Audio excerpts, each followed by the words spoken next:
Good afternoon.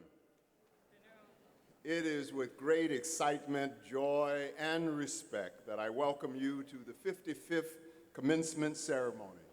This is a sacred moment, and we thank each of you for being present. By the power vested in me, I hereby officially declare that the commencement ceremony for the resilient, determined, phenomenal class of 2019 on the St. Thomas campus of the University of the Virgin Islands can now begin.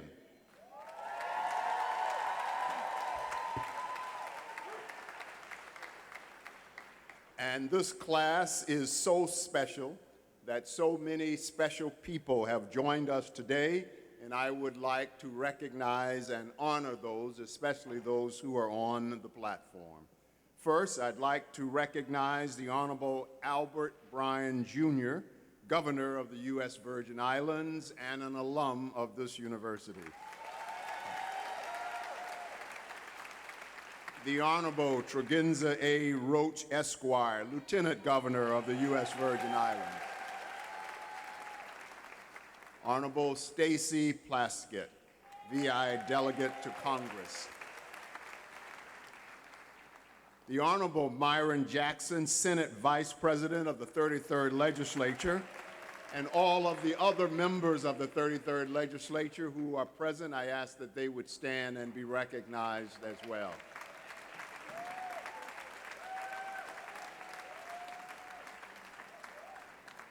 Attorney Henry Smock, Chairman of the UVI Board of Trustees, and I would ask all members of the UVI Board of Trustees to stand, but also our Foundation Board members, our RICO Board members, and our RT Park Board members to all please stand and be recognized.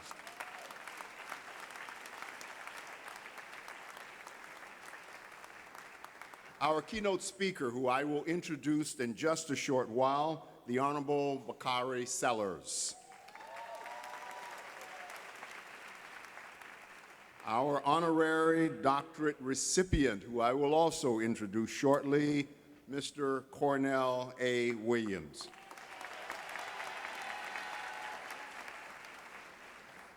Dr. Camille McHale, Provost and Vice President of Academic Affairs, and all of the other cabinet members present, I would ask them to please stand.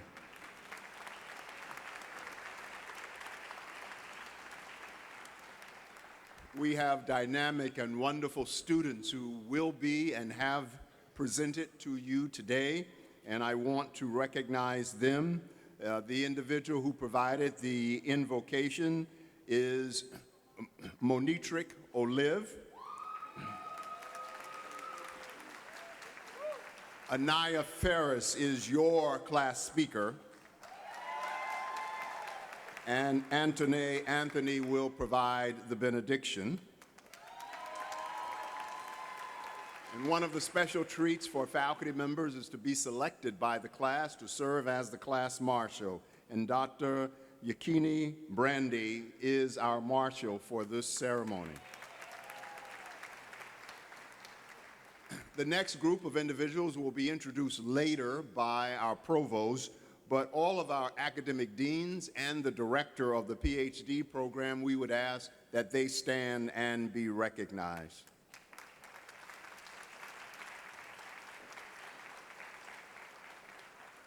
A university cannot exist by an administration operating alone. It requires other individuals who are part of this majestic institution to contribute, to lead, and to share. And we have representatives of our various constituencies of our shared governance system that I would like to recognize. Dr. Glenn Metz from the Faculty Executive Committee is present, but I would ask all faculty members to please stand and be recognized for your outstanding contribution.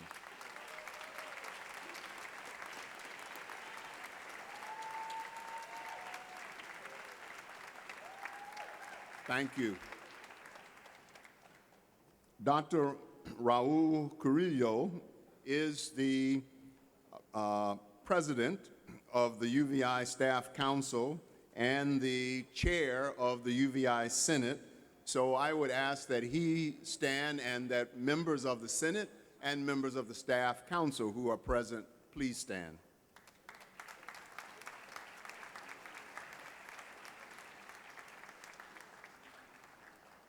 UVI is a better place because we've had student leaders and we've had a student government association that has always advocated for change, and we are delighted that Ms. Nagencia James, the Vice President of the Student Government Association, is present. We would ask that she stands and any other members of the SGA on this campus to please stand as well.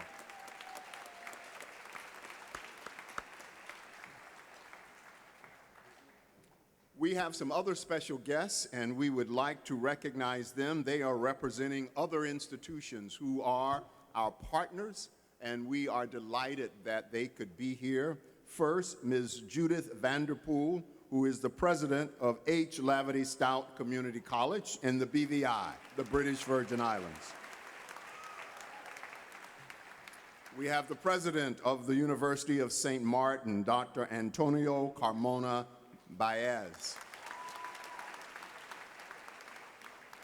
And we also have a representative from one of our key partners in the PhD program, and that is Dr. Orlando Taylor, Vice President for Strategic Initiatives and Research and Executive Director for the Center for the Advancement of STEM Leadership at Fielding University. We are partners with them not only in regards to the PhD program, but also in our STEM leadership program.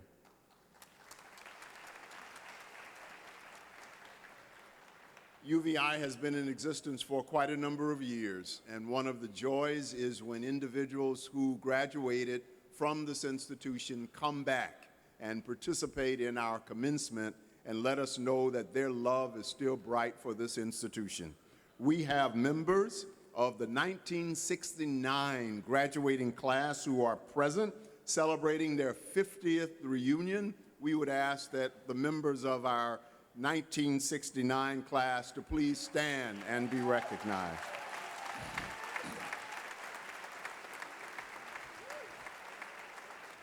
You are greatly appreciated because what you do is the best evidence of what this institution has been doing for decades. And I would also like to recognize my wife, Dr. Marilyn Braithwaite Hall, who is one of the individuals who is more excited about UVI than anyone else that I know, and is also a tremendous supporter of mine.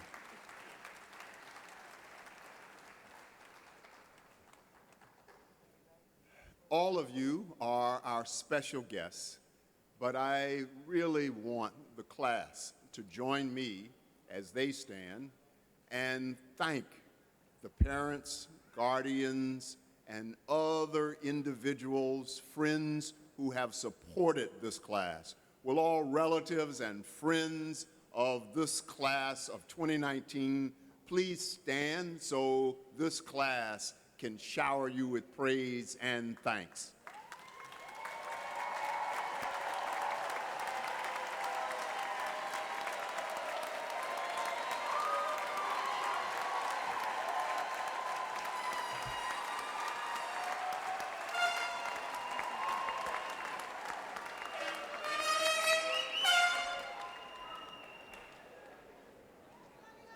Thank you.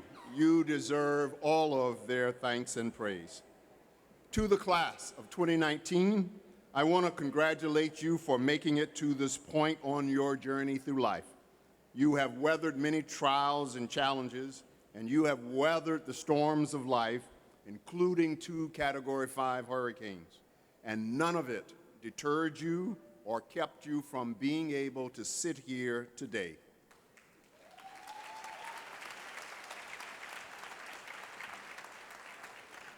You, the resilient, determined, phenomenal class of 2019 on the St. Thomas campus, is a very special class. In this class are the first UVI graduates of our new PhD program in Creative Leadership for Innovation and Change. And one of them Miss Andrea Dorsey is a full-time UVI employee, and we are proud of all of them.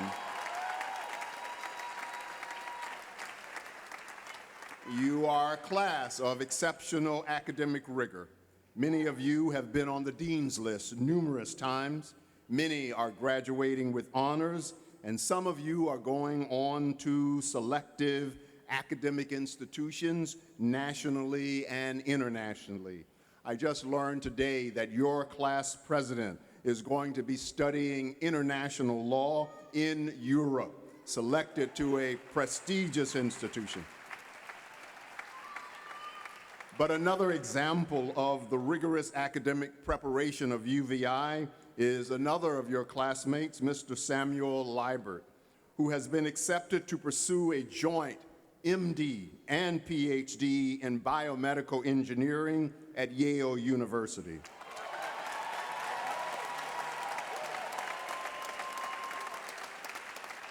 Less than 10% of those who apply for this rigorous program at Yale are accepted, and he is one of those.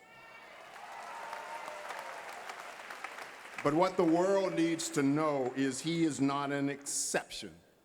All of you have been prepared by your faculty to meet any academic challenge you face. Your rigor and your excellence are not limited by age. We have senior citizens in this graduating class who defy the notion that the mind slows down with age. They are smarter now than when they began. Will our senior citizens who are graduating please stand?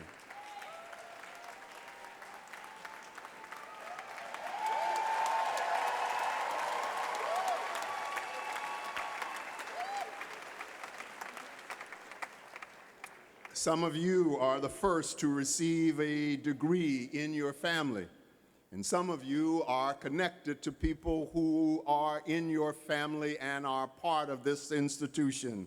Faculty member in the School of Business, Vincent Samuel, has a daughter that is graduating this year as he retires. And others are family members graduating together. Kadisha Mello and Alicia Mello are sisters graduating with their bachelor's degree from the School of Business. This class is historic in that you are the first class of graduates who have completed, or have individuals in your class who have completed our new Bachelor's of Science degree in physics.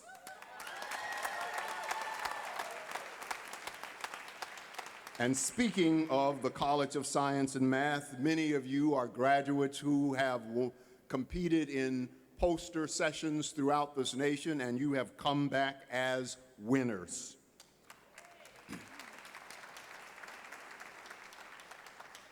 The Dean of Science and Math also wants me to point out that our marshal and two of the three student speakers on stage are also members of the College of Science and Math.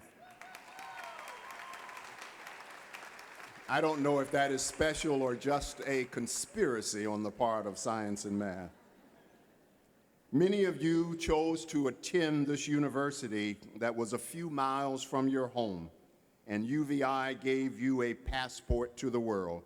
Students in this class explored the world through numerous study abroad opportunities, including the new Danish program, where you received scholarships to study in Denmark. Others made trips to South Africa, and the Washington Center program, where 6 of you spent a summer working and learning and leading in the nation's capital. Many of you participated in our entrepreneurship program, and some won the 13D competition hackathon and have been recognized nationally. You are the first class to graduate and to receive remarks by the governor of the U.S. Virgin Islands, who is a UVI graduate and sat where you are sitting.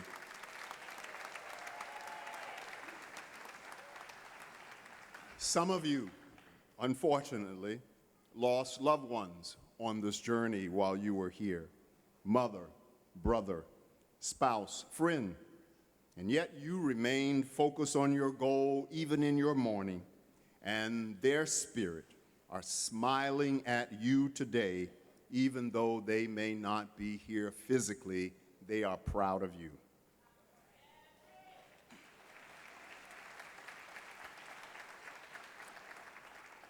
But there's always this thing about an excellent class, and there's always something that's kind of missing from even an excellent class. So the only thing wrong with this class of 2019 is that you graduated too early. You are the last class who will not benefit from the government's free tuition policy, which starts this fall. However, if any of you are willing to delay your graduation and wait a year, just let me know and we will not call your name. And you can stay here a year and benefit from that program. But I mention this because I want to thank Lieutenant Governor Roach for his unwavering advocacy for this historic and transformative program. I also want to thank members of the 32nd Legislature for its unanimous endorsement of this policy, former Governor Mapp for signing it into law, and Governor Bryan for his unwavering commitment to this policy in the future. You, the class of 2019, you are a very, very special class. The world awaits you, and we are collectively proud of all that we know you may achieve and will achieve. May this day and may this ceremony fulfill all of your expectations, and may each of you, as you sit here and listen to the various speakers, will know that they are speaking to your heart, but they are speaking to your future. Congratulations.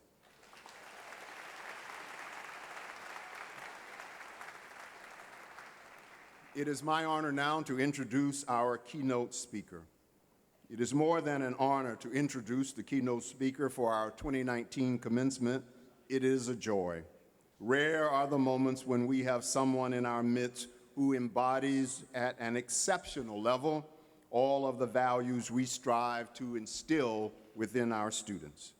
In a time when HBCUs are being questioned and challenged, it is reaffirming to have a graduate of an HBCU to speak to the graduates of this HBCU to remind our students of the potential they have to set the world on fire, not tomorrow and long in the future, but starting today. Bakari Sellers made history in 2006 when, at just 22 years old, he defeated a 26-year incumbent state representative to become the youngest member of the South Carolina State Legislature and the youngest African-American elected official in the nation. He was only 1 year from having graduated from Morehouse College when he made history. He served as a legislator from 2006 to 2014 and was extremely effective in passing legislation that made a difference in the lives of the people of South Carolina. Like some of you, he understood that a bachelor's degree was not enough and attended law school at the University of South Carolina while serving in the legislature. He went on to work for very influential political figures like U.S. Congressman James Clyburn and former Atlanta Mayor Shirley Franklin. He now practices law for Strum Law Firm in South Carolina. However, the world knows Mr. Sellers most for his work as a political commentator for CNN. His insightful, thoughtful, and calm articulation of viewpoints sets him apart from others. He brings a fresh and insightful perspective to a process that can at times be stale and narrow-minded. He understands that words are not bombs to be detonated in the midst of those who disagree with you, but precision instruments that can separate fact from fiction, exactness from hyperbole, and truth from opinions masquerading as facts.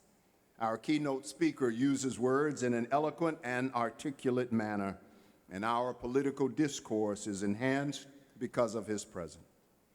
Bakari Sellers is a progressive voice for change, a politician and political commentator who does not suffer from historical and social amnesia. He is a child of the civil rights movement. His father was a social activist and protester in connection with the Orangeburg Massacre, which occurred in 1968 when a civil rights protest at South Carolina State University, another HBCU, turned deadly after highway patrolmen opened fire on about 200 unarmed black student protesters. 3 young men were shot and killed, and 28 people were wounded. Bakari carries this legacy of pain and protest, and also he carries this mandate of being a voice for change. In a documentary about his run for lieutenant governor in South Carolina entitled "While I Breathe, I Hope," he demonstrates the tragic historical and personal connection between the Orangeburg Massacre and the deadly massacre in 2015 at Mother Bethel AME Church in Charleston, South Carolina. It is this cycle of violence, hatred, and human insensitivity that he has dedicated his life to ending. It gives me great pleasure to introduce to you today a voice crying out in the political wilderness of America, trying to make the paths to truth, justice, and love straight. It is with joy we bring forth Attorney Bakari Sellers.